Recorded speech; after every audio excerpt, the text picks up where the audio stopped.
billahi minasyaitonir rajim. Bismillahirrahmanirrahim. Alhamdulillahirabbil alamin.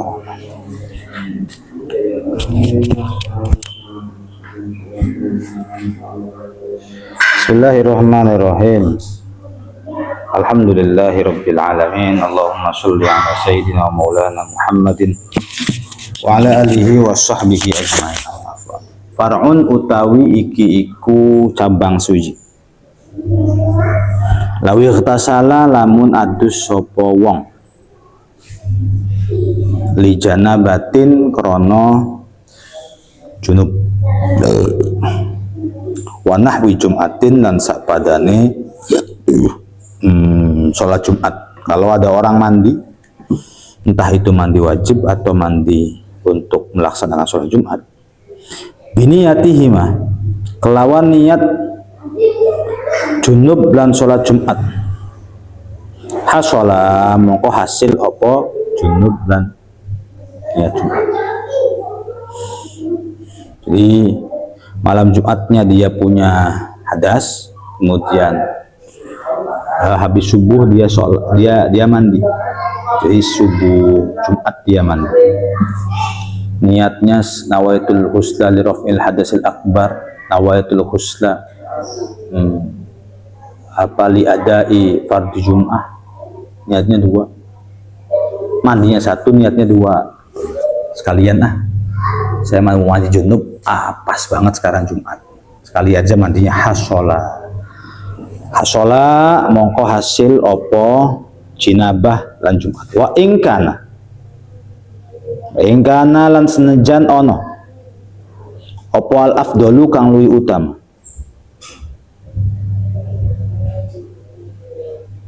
iku ifradu kullin ngijiake saben-saben suwiji-wiji.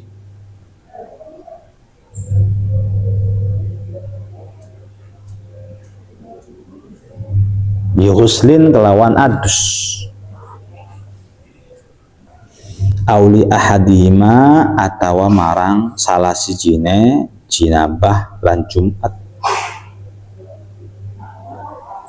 Hasola mongko hasil opo ahad fakot mongko blok.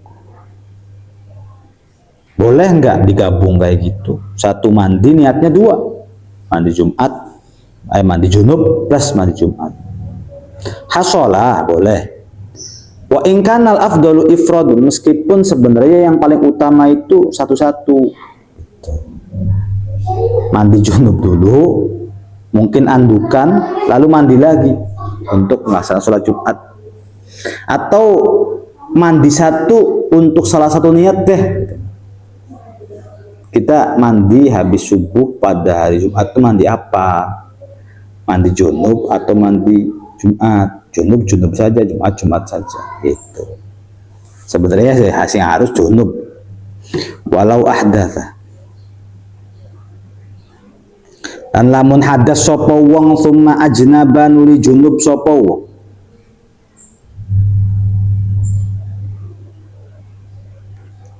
kafa mongko nyukupi apa huslun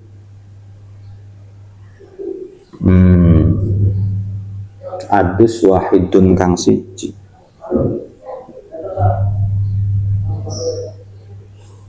Kalau ada orang punya hadas seperti haid misalnya, segitu junub bisa, terus haid junub bisa, kafa huslun wahid, maka cukup mandinya sekali saja.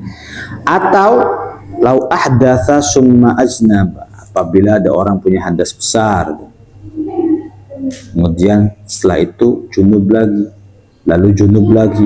Dalam satu malam tuh junub 4 kali, belum mandi acan, ditutup dengan mandi kali 1 kali, maka itu boleh. Kafa cukup.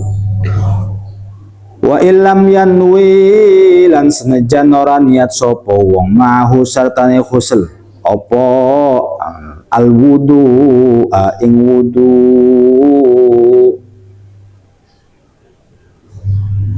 wala rotabalan orang ngurutake sapa wong andoahu ing pira-pira anggotae wong. Berarti ini maksudnya gini ya. Berarti Abi salah paham tadi. Tapi tidak mengurangi pernyataan ulama seperti itu. tapi salah paham dengan pernyataan musannif. Maksudnya adalah ada orang hadas kecil,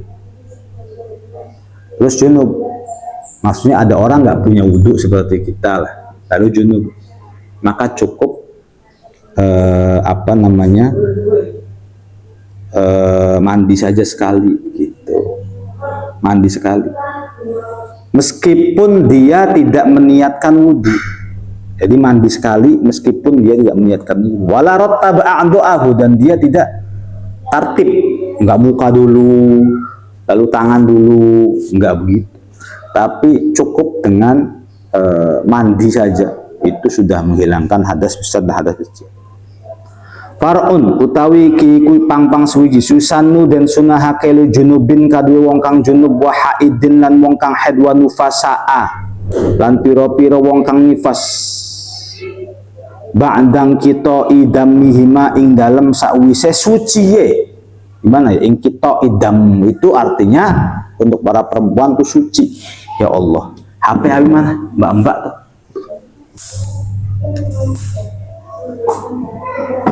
Gue tapi lupa sih ya, di ruang tamu tuh mbak. Banda tito indamiha ing dalem sakwise pegote geti lorone haid lan nufasa. Kalau junub nggak keluar darah, itu ambilin nih.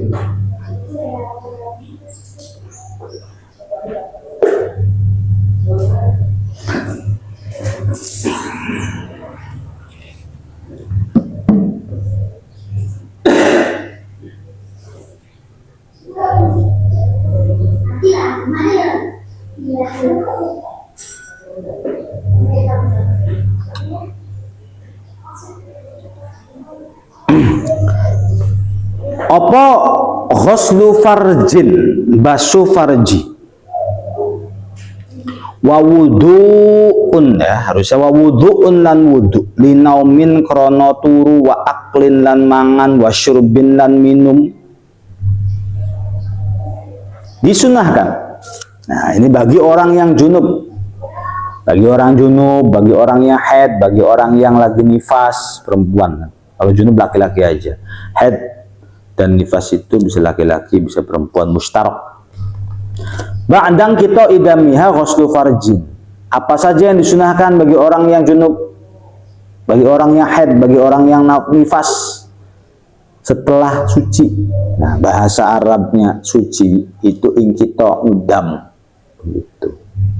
Ingkita udam itu berapa hari? 15 hari biasanya. Kalau bahasa ilmiah, kamu udah suci. Sebenarnya kalau bicara suci manusia itu semuanya juga suci kan. Kamu udah ingkitok belum? Gitu. Jadi kebalikannya haid itu ingkitok. Jadi haidnya 7 hari. Ya. Haidnya 7 hari. Tanggal 1, 2, 3, 4, 5, 6, 7. Tanggal 8 nih udah nggak keluar darah lagi. Kalau bahasa kita namanya apa? Suci. Ah, yang benar ingkito namanya. Namanya ingkito udam. Alhamdulillah mbak, saya udah ingkito. Masa saya udah suci, yang suci mah. Ya ada istilah-istilah khusus masa suci. Tapi ya tidak apa-apa, paham. Yang dimaksud itu adalah ingkito suci itu.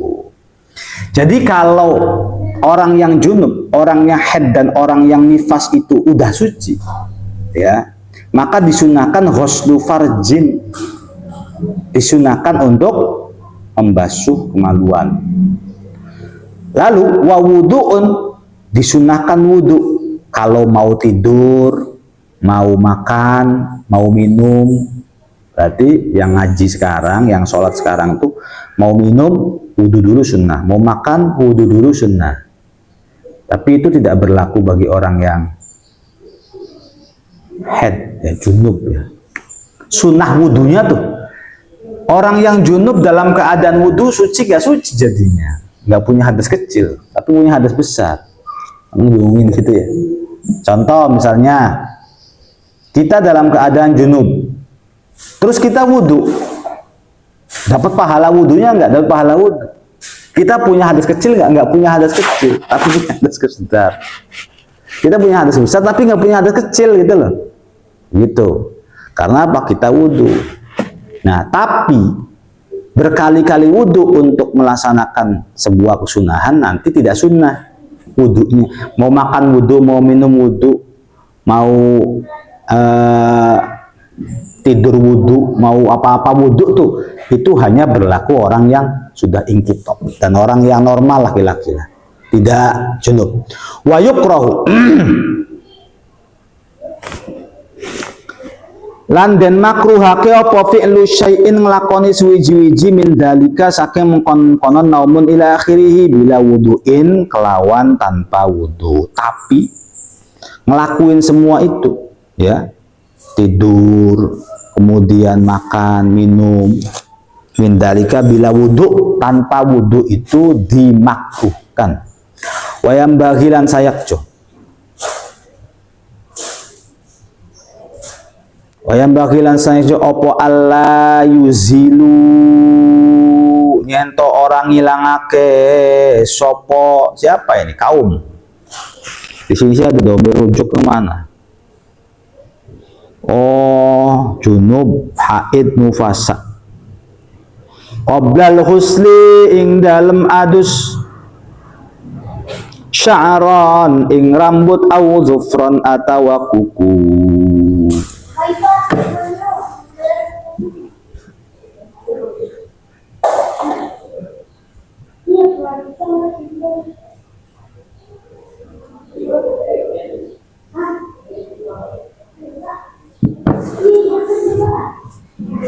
Jadi orang yang junub, orang yang haid, orang yang nifas, kalau sudah suci maka disunahkan membasuh kemaluan, disunahkan wudhu untuk tidur, untuk makan, untuk minum, disunahkan wudhu. Orang suci seperti kita, ya seperti kita ini, ngelakuin itu tadi, makan, minum, tidur, nggak wudhu itu makruh. Itu.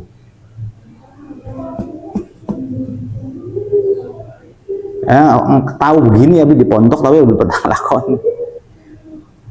Baru ingat lagi, maksudnya baru ingat lagi. Jadi kita itu makan nggak wudhu makruh, minum nggak wudhu makruh, gitu. Tidur nggak wudhu makruh. Artinya kita itu kalau mau tidur wudhu dulu, mau makan wudhu dulu, mau minum wudhu dulu. Ini sih ya hal yang tidak kami kerjakan, tetapi memang ya kami anjurkan. Sebaiknya Allah yuzilu qoblal husli sya'ron au dhufron. Nah, cara nerjemahinya gini, sebaiknya orang yang junub, haid, orang yang nifas itu jangan sampai motong rambut, motong kuku sebelum mandi. Itu nggak apa-apa sih sebenarnya, tapi jangan begitu.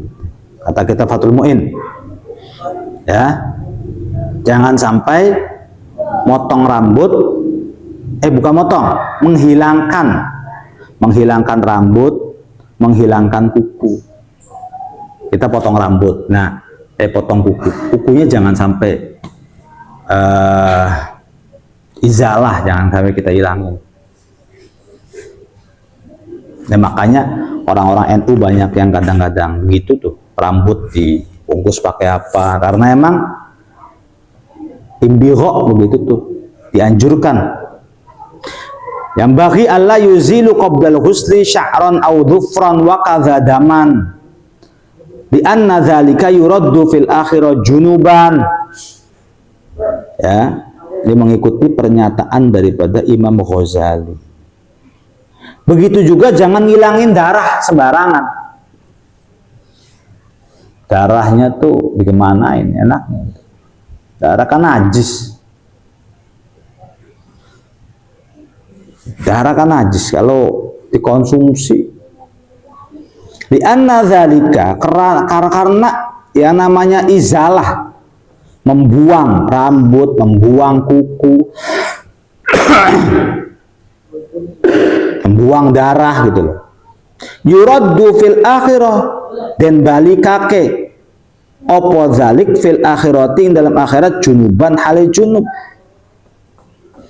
Abi minta nanti ada santri yang cari hadis ini dong, ada hadisnya enggak? Ya kita mau percaya sama Mu'in kan, orang itu masa nggak percaya sama Mu'in, tapi ada hadisnya enggak? Maksudnya biar kitanya lebih kuat. Atau pernyataan daripada ulama lain bahwa rambut, kuku itu, ini sih bukan wajib ya, kan bukan wajib, yang bagi sebaiknya gitu. Orang yang junub, orang yang haid, orang yang nifas itu kalau belum mandi itu jangan sampai, kalau belum mandi nih, ini dia masih dalam keadaan junub, kalau belum mandi itu jangan ngebuang rambut, jangan ngebuang kuku, jangan ngebuang darah juga. Anjurannya tuh begitu, anjurannya, bukan wajibnya, bukan. Jadi kalau kita itu lagi keluar darah, masuk lagi head, kumpulin softteknya tuh, softtek tapi empes, softtek kan, softteknya kumpulin di tong sampah khusus. Kalau kata orang Kejawen itu tuh bisa jadi media loh, katanya media santet tuh, media pelet, media santet tuh gitu. Gak tahu sih gimana, tapi memang rata-rata bisa sih. Sihir tuh memang menggunakan salah satu anggota badan kita. Tapi boleh, kalau mau dibuang ke kali ya sok. Kalau mau dibuang ke tong sampah ya silakan. Tapi baiknya itu kuku. Jadi 7 hari kita head tuh kukunya. Kalau kita potong-potong aja, gitu. Tapi menurut pernyataan dia, itu jangan dibuang, dikumpulin. Nanti aja dibuangnya kalau sudah mandi. Ini ngomongnya qoblal ghusli, kalau sudah mandi baru dibuang. Kalau belum mandi jangan dibuangin. Mengikuti ini nggak apa-apa ya, kamu sudah punya dasar kalau ngikut. Wajaza lan menang opo takasyufun, buka aurat lahu krono adus fi kholwatin ing dalam tempat sepi, au bi hadrati man atawa ing dalam arepane wong ya juzu kang menang apa nadruhu ningaliye ningaliye enake man sama wong aja ya, nah, bisa bedain nanti sebenarnya sama aja, man sama wong beda orang. Di sini man-man semua ya. Fi khalwatin ing dalam sepi-sepi, au bi hadrati man atawa kelawan arepane man, gitu ya. Ya juzu kang menang apa nadru ningali wong ila auratihi marang aurate wong, kazaujatin koyo istri wa amatin lan budak, wasatru lan nutupi iku afdalu luwih utama. Oke. Mandi junub atau mandi biasa? Mandi junub atau mandi biasa, ngebuka aurat gimana? Kalau di tempat sepi tidak apa-apa. Di kholwatin, di tempat sepi nggak ada orang tidak apa-apa. Au bihadrati man yajuzu nadruhu ila auratihi ka zaujatin wa amatin. Atau kita mandi nggak pakai baju, nggak pakai celana di depan orang yang mana dia bisa boleh melihat aurat kita dan kita boleh lihat aurat dia. Seperti siapa? Istri, amat gitu. Kita kan boleh lihat auratnya istri, istri boleh lihat auratnya kita. Maka mandi di depan istri, di depan amat tidak apa-apa. Kalau di depan anak gimana? Ya nggak boleh. Di depan anak ada auratnya kan. Di depan anak tuh ada aurat. Tapi wasatru afdol, menutupi lebih utama. Waharuma lan haram opo takasyuf, opo muka iku simma ing dalam kene panggonan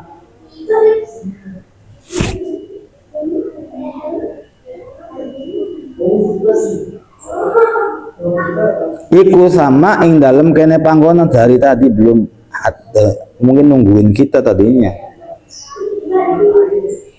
Mana sih?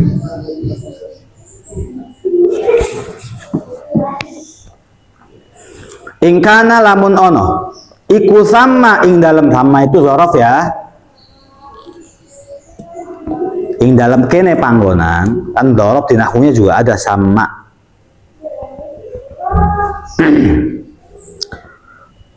Fa ilekana sapa man wong yahrumu kang haram apa nadruhu ningali man ilaiha marang aurat. Kama haruma koma kaya oleh barang haruma kang haram. Haruma kang haram. Enak ada maknanya sih, lihat domir. Apa takasyuf bil khalwatin dalam tempat sepi bila hajatin kelawan tanpa hajat. Bila hajatin kelawan tanpa hajat.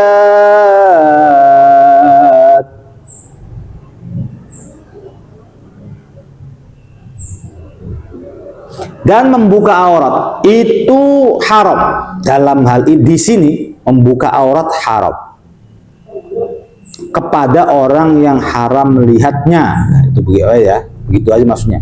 Kama haruma fil khalwah bila hajatin, seperti halnya hukum haramnya itu sama mandi atau buka aurat atau telanjang di tempat sepi tapi nggak ada hajat, nggak mandi nggak apa gitu, ngapain coba?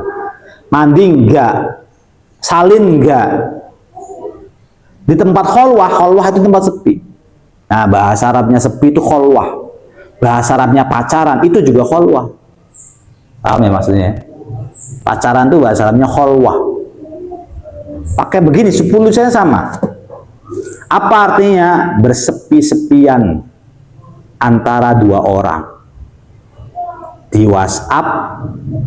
Nah, ya kan, kalau orang pacaran kan nggak mau ada orang ketiga tuh. Orang tua denger aja marah, kakaknya tahu marah, pengennya berdua baik, namanya khalwah.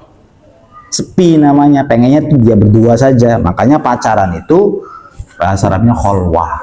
Khalwah itu gimana? Bukan ta'aruf. Nah, ta'aruf, ta'aruf pacaran. Khalwah itu haram. Kalau ta'aruf itu biodata. Ta'aruf biodata, dan nggak ada istilah ta'aruf kalau dalam syariat.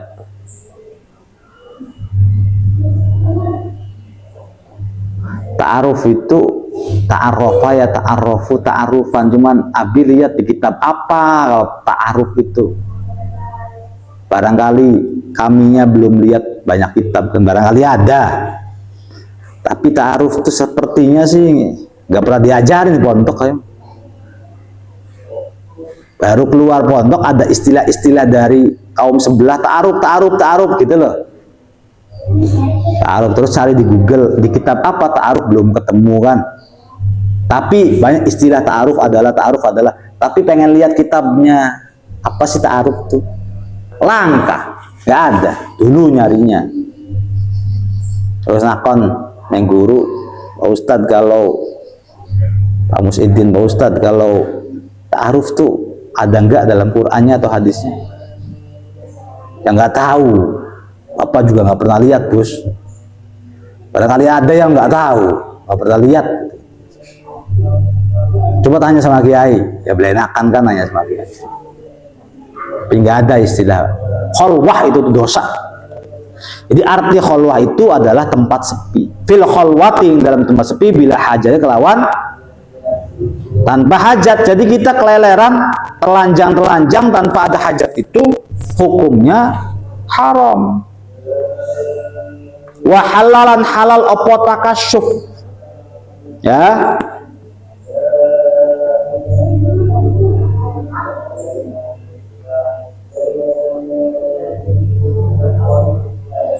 Fiha ing dalem khalwah li adna ghorodin, krono saendep-endep sejak niat atau tujuan. kama kaya barang yakti kang bakal teko poma. Tapi boleh halal, kita terlanjang tuh halal, tujuan sehina apapun juga, tapi ada tujuannya gitu loh. Tujuan sehina apapun, yang penting nggak dosa ya. Tujuan sehina apapun kita terlanjang di tempat sepi itu sok-sok, tapi ada tujuan loh. Entah BAB, entah buka baju semua BAB, ya halal. Gitu. Buyu buka semua halal. Yang penting ada tujuan, meskipun adna gharad, tujuannya itu tujuan remeh, tujuan yang kurang terhormat, mancing. Terus kan, lah kita mancing pengen udah kan nggak? Nah nggak apa-apa kan? Tapi ada tujuannya ya, jangan sampai orang mancing orang pengen udah, tiba-tiba pengen udah. Ya ada tujuannya ngapain kayak gitu tuh. Ulet misalnya, ya.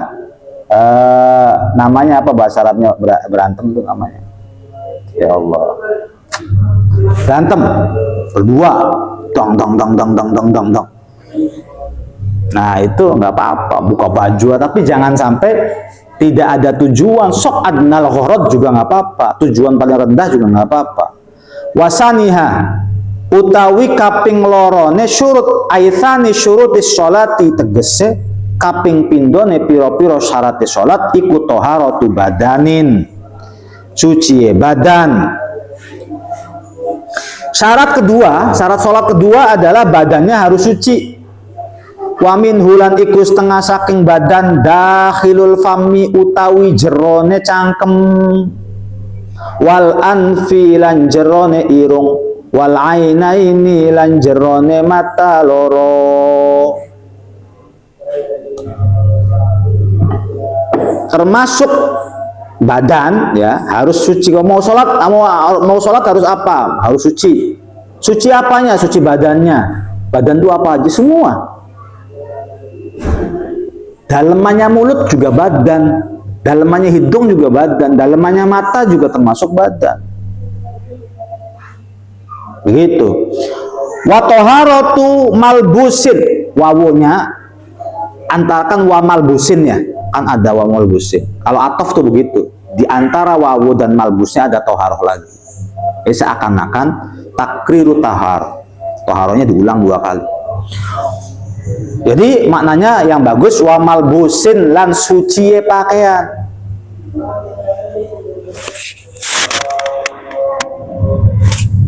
Wa ghairihi lan liyane malbus.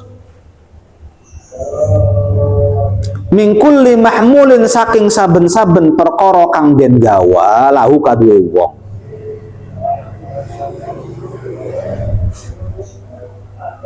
Wa illam yataharrak lan senajan ora owah apa mahmul biharokatihi kelawan owaheman owahe wong. Nah, mau sholat itu harus suci, suci badan. Cangkem atau mulut termasuk badan, hidung di dalamnya termasuk badan, mata di dalamnya termasuk badan, harus suci. Jangan sampai ada bangkai nyamuk. Bangkai nyamuk tuh nggak boleh buat sholat kita. Kita kan biar naik motor matanya malam-malam cosos masuk nyamuknya tuh harus dihilangin dulu itu, dibasuh dulu, nggak ada bangkainya. Apa itu ma'fu? Nggak ma'fu kalau buat sholat mah. Kalau masuk ke mana? Kopi kayak lalat apa mati makfu. Kalau darah nanah kayak makfu. Tapi kalau binatang bangkai saat kita sedang sholat nggak makfu jadi. Gitu ya. Jadi harus disuciin nih mata nih. Dari apa? Dari nyamuk-nyamuk apa kayak. Ya. Nah, yang suci itu bukan badan saja tapi malbus. Pakaian juga harus suci. Ya, bukan badan, bukan pakaian, selain badan, selain pakaian yang kau bawa, ya, setiap yang kamu bawa, setiap yang kita bawa itu harus suci. Itu kalau mau sholat, siwaknya tuh harus suci. Nah kan siwak kan bukan pakaian. Nah siwak itu masuk dalam kategori lam yataharrak biharokatihi. Gitu. Jadi orang yang sholat membawa dua hal.